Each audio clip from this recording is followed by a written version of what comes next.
我跟你说，我在2022年有件特别自豪的事情，我代表了台湾参加1年1度的国际变性选美大赛 Miss International Queen 2022。我抵达会场的第一个晚上，与世界各地的选手参加了晚间的聚会。我在餐桌上兴奋地分享我来参加选美的自信以及自满。1000 times. 1000 times. 1000 times. 1000次，是我隔壁这位菲律宾小姐参加选美的次数。她说的很轻松，但对我来说是实实在在的打击。一次对上1000次。老实说，那个晚上我自己就知道，我获胜的几率非常渺茫。再多的自信都没办法弥补这实力上的悬殊。在主持人宣布11强的入围名单中，并没有我。在那一刻，我这6个月所花的资金、努力，通通化为了空。但我不后悔，因为我收到了人生最棒的经历。我重新认识到了自己的不足。没错，口才、身材、台步，我是输的心服口服。但回到台湾后，仿佛有一股神秘的能量注入我的人生。我想变得更好，我每天充满动力，疯狂的向前冲。7月份创立的声音品牌，10月份更是拍摄了最有意义的跨性别节目。身材外貌状态是越来越好，越来越喜欢自己。谢谢这一路上一直陪伴着我的乐维根。乐维根植物优蛋白，每一份内含超过20克优质大豆蛋白，帮我补充我平日3餐外食蛋白质所摄取的不足，完全不含乳糖，100% 全植物配方。相较传统的动物蛋白，更不易长痘，它一直默默保护着我的肌肤。现在我不认为认识到自己的不足是件坏事，因为那代表着我将有机会遇上更好的自己。谢谢乐维根植物优蛋白大力支持着跨性别社群。现在点击下方资讯栏的购买链接，输入完整折扣码 ALLIE， 不限金额，通通95折，满3000再享9折。现在让我们一起爱上更好的自己吧。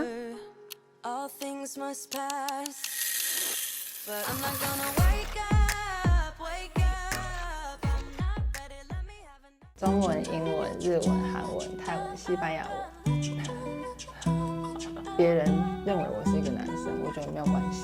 以前的我可能会很在意，别人一定要觉得我是女生。所以你毕业之后就到韩国留学。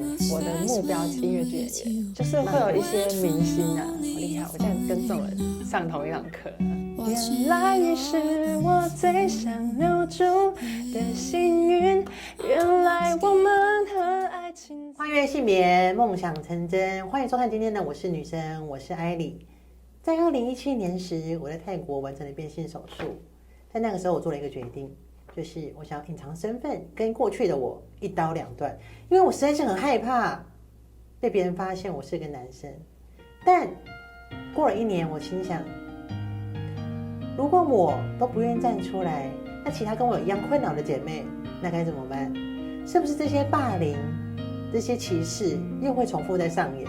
所以在1年后，就像你们所看到的，我开始陆陆续续做了很多 YouTube 的变性影片。那今天我们邀请到我们 YouTube 的同路人，一起勇敢站出来的赵健子。Hello， 耶！赵健子，方便帮我自我介绍一下？ Hello， 大家好，我是赵健子耶，好久不见，好久不见了，我们多久没见了？7年了。所以我认识你的时候已经做变性手术，已经做了。你是几年做变性手术的？我跟你同年，2017。你跟我同年做变性手术？有人是跟我那干什么？听说你之前是英文老师哦，我现在也是英文老师。而且我发现，我看你影片的时候，发现你不止英文，你韩文、泰文都念得很标准What happened？ 都有涉略一些。太强了！泰文就是都是大学的时候，然后我们学校都有开课，然后我本身是外文系嘛，然后我的副修其实是日文，但是我的韩文呢比日文好，对。然后我去韩国留学过1年，所以你会几种语言呢？中文、英文、日文、韩文、泰文、西班牙文。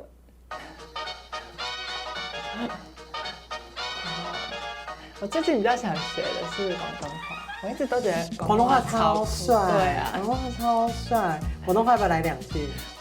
羞羞。好犀利啊！好犀利啊！好開心，好開心，恭喜發財，恭喜發財，恭喜發財！哇，好酷哦！哇，那我们这现在可以全整集泰文呢？不行，麥帶，好นิดหน่อย，連ที่ไหน啊？連ภาษาไทยที่ไหน啊？連ภาษาไทยที่มหาวิทยาลัย。去马会大牙孔呆玩哦。哎，今天大学这么厉害啊！一出来就学会8种语言。没有，我吗？我是成大。成大。哇，就喜欢这种高精英分子。那你毕业之后就到韩国留学？对，学习戏剧的。YG 娱乐。没有 YG 的，可能 SM 吧 ，SM 娱乐。我怎么想到韩国学演戏啊？因为其实我那时候就很喜欢音乐剧这样子，就是又唱又演，然后就觉得想要成为一个音乐剧演员。韩国亚洲音乐剧最盛行的地方，就有点像是亚洲的百老汇，对。然后而且我从小就很喜欢 K-pop 啊，韩国的偶像，就觉得说一直很想要去韩国留学，刚好都在一起了。太酷了！去韩国留学多久啊？我去留学的8个月了，对。经历怎么样？经历我觉得是很奇妙的一段经历，一些明星啊，然后你就看到某个得到大奖的人在那边，然后就觉得哇，好厉害！我竟然跟这种人上同一堂课，然后才几岁？才18岁的。18。我那时候已经22了吧，我那时候22、23。最想演什么角色？最想演什么角色吗？我其实很想演那种清纯校园。清纯校园，制服这样子，那些年，对，那种纯纯的爱啊，大笨蛋这样，哦，don't care，这种感觉吗？对，然后最后再抱在一起啊，干嘛？看不出来你这种纯情的人呢，看不出来，他都有一颗纯情之心呢。对，就是赤子之心。哦，你演到了吗？我最近有演一部也是校园的片，可是我在里面是演老师，我是演美术老师。对，就在现实世界当老师，在戏里面又要演老师，只是换一个科目，换一个科。你的演技这些是你自己自学，还是你有去特别去学习？我现在有加入一个剧团，然后我在里面就是当舞台剧演员。对，然后我的目标其实原本是音乐剧演员，对，正在努力中。音乐剧演员很屌，就是边演边唱的那一种。是什么？那个类似那种 paparazzi 之类的吗？那种算歌剧，对，但是音乐剧比较像是普通演戏，然后演到一半就开始唱歌，歌剧魅那种猫啊，猫。他是真唱嘛？真唱现场。那你唱歌很厉害的哦。没有，你是不是很怕被我 Q？ 你是不是很怕现在被我 Q？ 要不来2句？要不来2句？啊！现在要来2句，掌声欢迎！他唱什么？原来你是我最想留住的幸运，原来我们和爱情曾经靠得那么近，哪里那的地理，真的很厉害耶，很强耶，这可以我超猛的，我的天啊！信手拈来。最近有什么作品想要出演吗？可以宣传一下。演完了，演完了，刚演完。来，要不要宣传一下？就是如果想看我演舞台剧的话，我会在台中大开剧团会有一些戏剧作品。对，那你是什么时候才发现跨性别的？我可能一直隐隐约约都知道啊，可能泰国有变性啊这种的存在，但一直到确定自己想当女生、想动手术的时候，差不多也是大概国2、国3的时候。在国中所展现的是女生的气质。我觉得一直以来好像都是比较偏阴柔一点，对。你这样子在国中会受到什么歧视吗？我觉得还好，没有受到什么歧视，是因为我比较凶，然后我个性比较强势，对，可能讲话或者是行为会有展现阴柔的特质，但我是属于母老虎，对，母老虎，对，是，比如说前面的同学，开学第一天，前面的同学他可能我看他不爽，然后我就拿中午那个汤，我就拿汤倒他，立刻给他下马威。等一下，对，所以不是你被霸凌，是你霸凌别人。没有霸凌别人，但我们之后就变成很好朋友。对，你拿汤泼他，然后你们就变好朋友了。对，汤之交，制造，对，汤水之交。所以如果有人敢在学校骂你死人妖，你就会拿你午餐的其余汤泼他，然后我会拿椅子丢他。我小学的时候拿椅子丢同学。他是骂你什么？你拿椅子丢他？应该是骂我，也是娘娘腔之类的吧，对吧？那我就拿椅子起来丢他，但我们后来也是变成很好的朋友。其实你是学校大姐头吧？你在招收小弟吧？高中同学会叫我大哥，你高中同学会叫你大哥？叫大哥，我蛮喜欢。哇哇！在学校成绩好，然后运动也好，又会拿椅子丢人，大姐头的个性，这样是不是风云人物？我觉得算是就是基本上很多人都知道我是谁。你国高中时期应该也是穿男生制服上课吧？高一的时候还是穿男生制服去男厕，但是到高二的时候就开始穿女生制服，然后去女厕上厕所。那这个转变，你有带给同学一些困扰，或者他们有一些异样的眼光吗？其实我们班同班同学不太会，但是是别班的同学有，跟教官检举过说，希望我不要去上女厕。对，然后后来也就不了了之，因为我还是去上，你阻挡不了我。应该没有打他们吧？没有啊，我根本不知道是谁去检举的，对啊。他也不敢给你知道。对，他也不肯给我知道。然后我那时候的想法其实就很简单，就是我就是去上厕所，我不是去干嘛的。对，可能那个偏见跟恐惧大于实际的行为嘛。对，我是这样觉得。那你们的学校很开放吗？算是蛮放养的。愿意让你穿女生的制服吗？也愿意让你上女生的厕所？其实他一开始是有一段阵痛期的，就是教官有劝导我，然后可能记我警告小过啊，说不能穿女生制服，然后也有叫我去辅导室啊，或者叫我去教官室啊，然后劝说我这样子，但后来也都是不了了之，对啊，因为就是也没有办法强制我。哦，他其实是对，我误会一场，所以学校其实是有劝导你，然后也记过你，但你就是不管了，你就是要去了。对，老娘就穿了，老娘就是上女厕，你怎样？有什么打我？我你椅子都准备好了，然后教官瑟瑟发抖。然后教官最后怎么处理？教官吗？其实教官最后也跟我蛮好的，对啊，他也没有，因为我就是功课很好嘛，然后你知道老师都会比较放任功课好的同学，对。上了成功大学，然后就第一个时间就准备手术。对，算是准备手术，就是准备心理测验啊。那时候高3的时候开始去看医生，然后准备心测啊，准备证书、诊断书。大2的时候才去动变性手术。20岁变性手术真的是一个重生，是你爸妈陪你去的吗？算是。那你当初怎么跟爸妈说这件事情？其实手术这件事情，我妈一直都知道，就是从她第一次问我是不是想要当女生，然后以后会不会去动手术啊，然后就说可能会。对，其实不是你跟你妈坦诚说你要动变性手术，是你妈问你要不要动变性手术，是吧？对，是突然有一天，她就把我叫进小房间，然后就很严肃的问我说，她说你是不是想要当女生？然后我就说应该是吧。然后他就问我说，那你以后会不会去做变性手术？然后说应该会吧。然后呢，他最好笑的是呢，他问我要不要先去整形。他就说你确定你要先动变性手术吗？你要不要先去整形，先去隆乳这样子？然后我一直对这件事情很在意，我想说你是叫我先去整形，哎，很贴心，但是有点伤人。我真的其实好像是我记得我的印象中我是有点错愕，我想说，我应该会先动变形手术。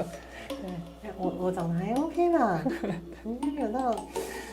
他们都这么说了，不是你生的吗？所以你当下就跟妈妈说好，我想动变性手术。对对。那妈妈怎么说？对，妈妈就跟我说好，那你如果确定要走这条路的话，那你要很坚定、很清楚，因为以后的路会很难走。我们开始要沟通要做手术这件事情之后，我们就会分享很多自己的想法、看法，然后就是聊天啊，然后聊未来这样，多了一些革命情感。对 ，yes， 多了一些革命情感。有什么想对妈妈说的吗？就是谢谢你一直以来都这么支持我，然后虽然我现在还不能够赚大钱，然后回报你的恩情，对，但我觉得我已经我就相信你也看得出来，我跟以前的我改变很大，改变很多，对，然后我觉得你是世界上最棒的妈妈，爱你。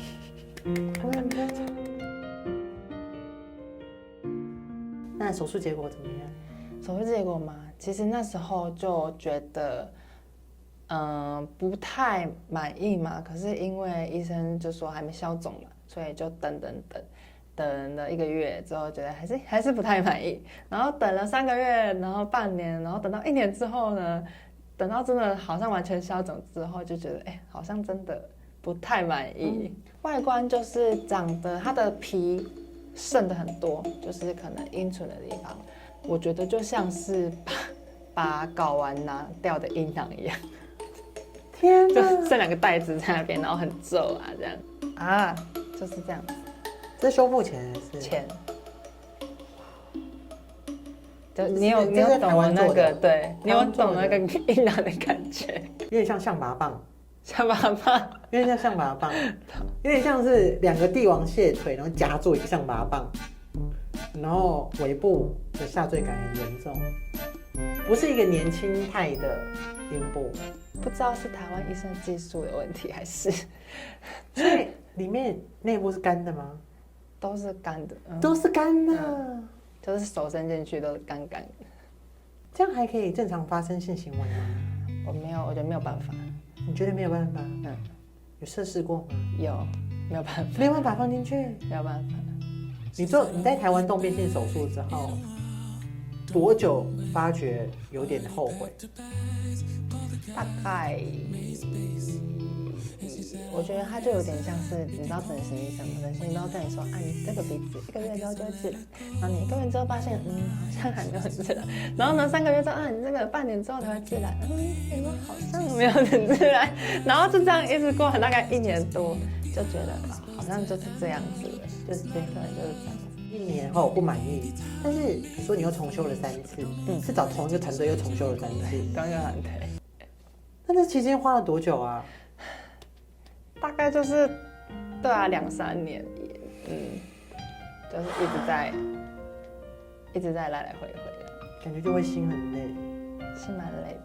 然后我那时候其实也外貌焦虑很严重，对，下巴磨骨手术，然后也是在同一个地方做完整套，这个也修，然后这个也做，然后那个做完就觉得，我就突然坐在那个咨询的房间里面，然后护理师就先走了，我就自己一个人坐在那里面，然后我就觉得我在干嘛，你知道吗？我那时候就是一个感觉，就觉得我自己在干嘛。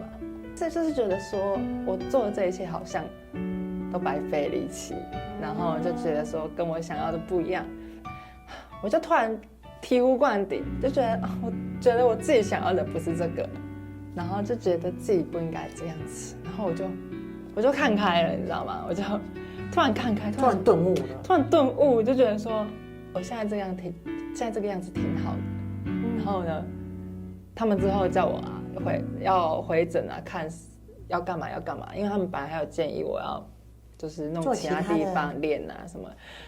我后来就觉得算了，我不想再做了。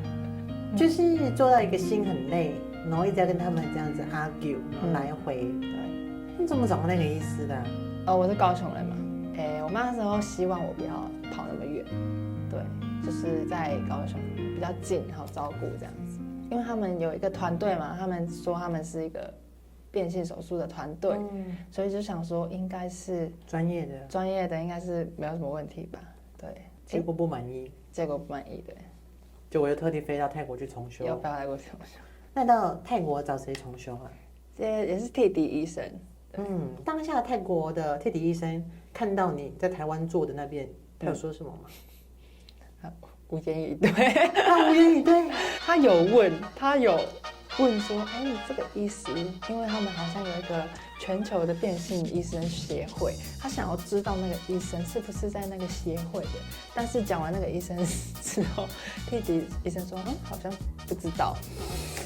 这可能那个团队还没有，那个时候还没有加入那个变性协会。对，在泰国整个重修之后就是满意的了。对，变性手术最令你难受的是什么环节啊？我觉得最让我痛苦的是不能大吃特吃，不能大吃特吃，因为我很爱吃美食，我就是好难受，我想吃拉面，想吃寿司，因为变性手术之后是不能吃炸的、烤的，也不能吃海里游的，也不能吃纤维，所以你都吃什么度过变性手术的日子啊？印象最深刻的就是泰国的那个番茄炒蛋好好吃，我超爱。然后我都跟中间姐姐说，我那个番茄炒蛋要多一点啊，这么细节吗？你是去度假是吧？超好吃。好，所以就是在变性手术中爱上了番茄炒蛋。对，还有吗？还有什么？都可以多讲几道，其实泰国休养可以吃的东西，让姐妹们参考。